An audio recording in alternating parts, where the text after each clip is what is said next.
नमस्कार दर्शकों, आज हम बात करेंगे मासिक राशिफल अप्रैल 2026 के बारे में, जो कि कन्या राशि वालों के लिए रहने वाला है।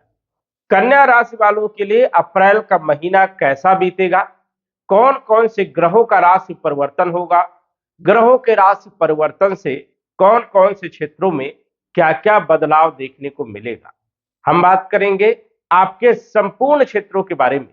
तो आइए विस्तार से जानेंगे आपके स्वास्थ्य, धन, शिक्षा, नौकरी, व्यापार, व्यवसाय, लव लाइफ, वैवाहिक जीवन, कंपटीशन, भाग्य, लाभ, हानि, विदेश यात्रा आदि संपूर्ण क्षेत्रों के बारे में विस्तृत चर्चा करेंगे। ये जो आप कुंडली देख रहे हैं, अप्रैल महीने की कुंडली है और ग्रहों की स्थिति सौर मंडल में इस प्रकार से रहने वाली है। यहां पर आप समझ सकते हैं अप्रैल के महीने में 4 ग्रहों का राशि परिवर्तन होगा। मंगल 2 अप्रैल को राशि परिवर्तन करके मीन राशि में सप्तम भाव में आ जाएंगे। बुध 11 अप्रैल को राशि परिवर्तन करके सप्तम भाव में मीन राशि में आ जाएंगे और सूर्य मीन राशि को छोड़ करके 14 तारीख को मेष राशि में आ जाएंगे। और मेष राशि में जो शुक्र राशि परिवर्तन कर रहे हैं तो 19 अप्रैल को वृषभ राशि में आ जाएंगे। तो ये 4 ग्रहों का राशि परिवर्तन है। मंगल, बुध, सूर्य और शुक्र, ये चारों ग्रह अपना प्रभाव बदलेंगे। अब इन ग्रहों का प्रभाव हमारे लिए किन क्षेत्रों के लिए शुभ है और किन क्षेत्रों के लिए अशुभ है, बचाव के लिए हमें क्या उपाय करना चाहिए। अन्य ग्रहों की जो स्थिति पहले थी वैसी ही रहने वाली है। गुरु आपके 10वें भाव में ही गोचर करेंगे, शनि आपके 7वें भाव में ही रहेंगे, राहु आपके 6ठे भाव में ही गोचर करेंगे और केतु आपके 12वें भाव में गोचर करेंगे। अब जान लेते हैं सबसे पहले आपके राशि के स्वामी के बारे में, आपके लग्नेश के बारे में। लगन के जो स्वामी है ये है आपके बुध देव। बुध लगन के भी स्वामी है, राशि के भी स्वामी है और कैरियर के भी स्वामी है। 10 नंबर के भी 10 नंबर भाव के भी स्वामी बुध है, क्योंकि 3 नंबर और 6 नंबर बुध का होता है। अब लग्नेश भी है और दशमेश भी है। और बुध गोचर कहां कर रहे हैं? 6ठे भाव में गोचर कर रहे हैं। 6ठे भाव के बुध किस प्रकार से परिणाम देते हैं लग्नेश होकर के देखा जाए तो यहां पर कोई खास उतने अच्छे परिणाम देखने को नहीं मिलते। 11 तारीख तक यहां पर बुध रहेंगे तो थोड़ा हेल्थ को लेकर के चिंता रहेगी, कैरियर को लेकर के कुछ चिंताएं देखने को मिलेगी। कॉन्फिडेंस कभी लो होगा, कभी हाई होगा। तो 11 तारीख को जैसे ही बुध राशि परिवर्तन करके सप्तम भाव में आएंगे तो यहां पर भी नीच राशि के रहेंगे, मतलब यहां पर भी बुध की स्थिति बढ़िया नहीं। स्किन की प्रॉब्लम हो सकती है, वाणी पर थोड़ा ध्यान रखना होगा, कटु वाणी का प्रयोग ना करें। व्यापार को लेकर के भी थोड़ा उतार चढ़ाव, कैरियर को लेकर के चाहे आप नौकरी कर रहे हो चाहे व्यापार कर रहे हो, कुछ ना कुछ जो है चिंता जो है देखने को मिलेगी। तो यहां पर आपको सतर्क रहने की जरूरत है। पन्ना स्टोन धारण करके रखिए, पन्ना रत्न पहनकर रखिए या फिर ओम बुम बुधाय नमः इस मंत्र का जप करके चलिए, जिससे बुध की स्थिति बढ़िया रहेगी। धन के जो मालिक है शुक्रदेव हैं और शुक्र आपके भाग्य के भी मालिक हैं। गोचर कर रहे हैं अष्टम भाव में।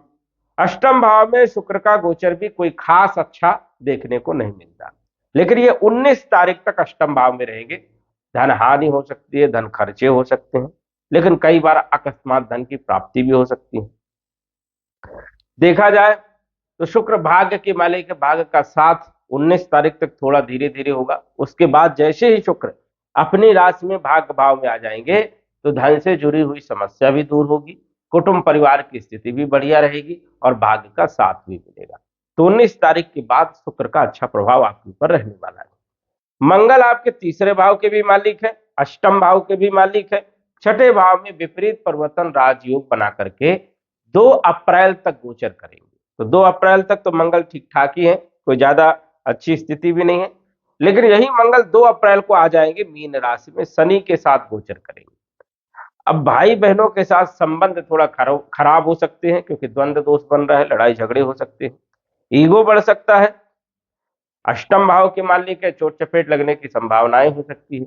पत्नी के साथ संबंध खराब हो सकते हैं, मनमुटाव हो सकता है। पार्टनरशिप में भी कहीं ना कहीं कहासुनी हो सकती है। व्यापार को लेकर के भी चिंता रहेगी। तो ध्यान रखना है कि मंगल की जो पोजीशन है वो अच्छी नहीं है, जल्दीबाजी में कोई डिसीजन नहीं लेना है, सोच समझ करके डिसीजन लेना है। ईगो बढ़ेगा तो थोड़ा सा अहंकार बढ़ने ना दे, इसका भी ध्यान रखें। जल्दीबाजी में कोई डिसीजन ना ले। गुरु आपके चौथे के मालिक है, चौथे भाव के मालिक है, सप्तम भाव के मालिक है। 9 नंबर 12 नंबर गुरु का है। गुरु जो है अच्छी पोजीशन में है, गोचर कर रहे हैं 10म भाव में मिथुन राशि में। भूमि भवन प्रॉपर्टी मकान के लिए तो ठीक स्थिति है। गुरु जो है यहाँ पर लाभ देंगे, काम बनाएंगे। लेकिन मंगल जो है अच्छी स्थिति में नहीं रहेंगे, तो जांच पड़ताल करके आप प्रॉपर्टी खरीदिए, वाहन खरीदिए तो अच्छा रहेगा। वही गुरु आपके सप्तम भाव के मालिक है। वैवाहिक जीवन में थोड़ा सा ध्यान रखना है, क्योंकि यहाँ पर शनि सूर्य भी है और मंगल भी आ जाएंगे, तो अच्छी स्थिति कोई खास नहीं है। यहाँ पर भी आपको थोड़ा ध्यान रखना होगा। धन के लिए देखा जाए तो गुरु आपको सपोर्ट करने का काम करेंगे, जबकि शुक्र जो है उतनी अच्छी स्थिति में नहीं रहेंगे। तो गुरु का अच्छा सपोर्ट रहने वाला है। वही रोग ऋण शत्रुओं को भी समन करने का काम जो है, शत्रुओं को समन करेंगे। और जो बुध की खराब स्थिति थी, गुरु की दृष्टि होने के कारण जो है स्वास्थ्य पर भी अच्छा प्रभाव देखने को मिलेगा। शनि पंचम भाव और छठे भाव के मालिक होकर के सप्तम भाव में गोचर कर रहे हैं, केंद्र त्रिकोण राजयोग बना करके। तो शिक्षा के लिए, संतान के लिए, लव लाइफ के लिए और फाइनेंशियल स्थिति के लिए समय बढ़िया है। रोग ऋण शत्रुओं को भी समन करेंगे, कंपटीशन में सफलता देंगे। नई नौकरी के लिए भी यदि आप प्रयास करते हैं तो सफलता के योग यहाँ पर बनते हैं। इसके बाद यदि हम बात करें राहु, जो कि विराजमान है आपके छठे भाव। अब राहु छठे भाव में वैसे तो अच्छे परिणाम देंगे, लेकिन ये अच्छे परिणाम जो है 15 तारीख के बाद मिलेंगे। विदेश से जुड़े हुए कार्यों में स्थिति बेहतर होगी, लाभ होगा। और केतु 12वें भाव में बैठे हैं, तो 12वें भाव में केतु कहीं न कहीं जो है धर्म कर्म में रुचि जागृत करवाता है, धार्मिक यात्राएं करवाने का काम करता है। सूर्य आपके 12वें भाव के मालिक हैं, सप्तम भाव में गोचर कर रहे हैं शनि के साथ। तो यहाँ पर थोड़ा सा उतनी अच्छी स्थिति नहीं है। शनि सूर्य जब बैठते हैं तो कहीं ना कहीं द्वंद्व वाली स्थिति होती है, खर्चे थोड़ा सा ज्यादा बढ़ सकते हैं। 14 तारीख को यही सूर्य जब अष्टम भाव में आएंगे, तो यहाँ पर भी स्वतंत्र रूप से तो अच्छे परिणाम नहीं दे पाएंगे, लेकिन उच्च राशि के रहेंगे। इसलिए जो है विदेश से कुछ लाभ प्राप्त हो सकता है, ऐसी संभावनाएं। कुल मिलाकर के यदि हम बात करें कन्या राशि वालों के लिए, तो ये जो राशिफल है अप्रैल का मिला जुला रहने वाला है। बुद्ध का उपाय करें, बुद्ध के लिए जो रत्न धारण करना है उसे करिए, और मंत्रों का जप भी करिए, जिससे स्थिति बेहतर होगी। यह एक गोचर के अनुसार से साधारण फलादेश है। सटीक जानकारी के लिए कुंडली का विश्लेषण करवा सकते हैं। तो दर्शकों, आज बस इतना ही। धन्यवाद। यदि आप अपनी कुंडली का विश्लेषण घर बैठे करवाना चाहते हैं तो दिए गए व्हाट्सएप नंबर से संपर्क करें। साधारण फीस जमा करके आप अपनी कुंडली का विश्लेषण फोन के माध्यम से घर बैठे ही करवा सकते हैं और जान सकते हैं अपने भूत, भविष्य और वर्तमान के बारे में। धन्यवाद। WhatsApp number 9479893911।